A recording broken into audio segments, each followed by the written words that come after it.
Oh, it's very good. I congratulate Vince for the changes that he made. I really think that that's great. But more than that, I think, my goodness, in my day, we had those boxing rings. They were like concrete. And everybody, when I look at my peers, the guys who are still around, they're all crippled up. Now Vince made these changes with these rings. Instead of having the steel posts underneath, they have springs, so that there's a lot of give and more padding on the ring, which is great. And then outside on the concrete floor, when we used to go outside the ring on over the floors, top ropes and stuff, you landed on concrete. Now at least they have those mats all around. So he's done a lot to protect the guys, and not only that, but he has when somebody gets hurt and stuff. From everything I know that I've been told, he picks up the tab for all of them because a lot of them don't have insurance or something like that. So I think that I respect that. Listen, when I complained about the steroids and the nudity and all that stuff, I was strong in criticizing it.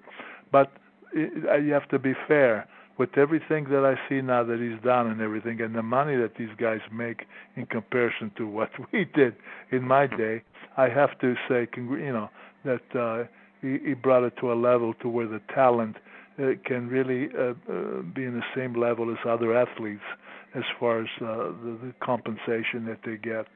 So, and Paul Levesque, I found him, the conversations that I had with him on the phone, I found him to be a very honorable guy, straight shooter. Everything he said with me and everything, he kept his word 100%.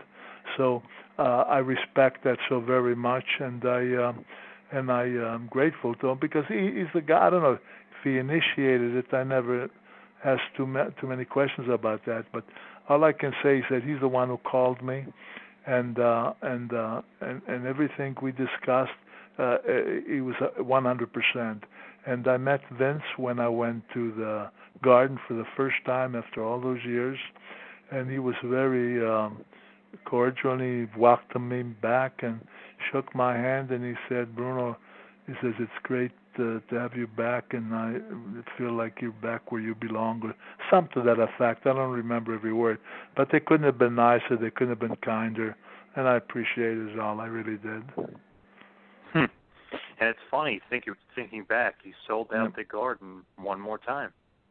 Well, I mean, you watched, you say you were there that night, because we were on last, and they had said that the show was going to start, I forget what time it started, but it was supposed to be over at 10:30. And by the time I came in there, it was 5 after 11. So, I'm not a guy who can write speeches or stuff. When I speak from the heart. I never write anything. I just say what I feel, what I believe in. And so I felt that I cut a little short because there were other people I wanted to acknowledge in that I just didn't. But I felt that I touched on pretty good about basically, my life and to how my beginning and more or less on how I got here, to that night. So it seemed like it. I don't know. People seem to have. They treated me great, and it seemed to. I've heard a lot of good comments. So I guess I must have come across pretty good because I received a lot of mail and stuff telling me from people, fans, that how much they loved it.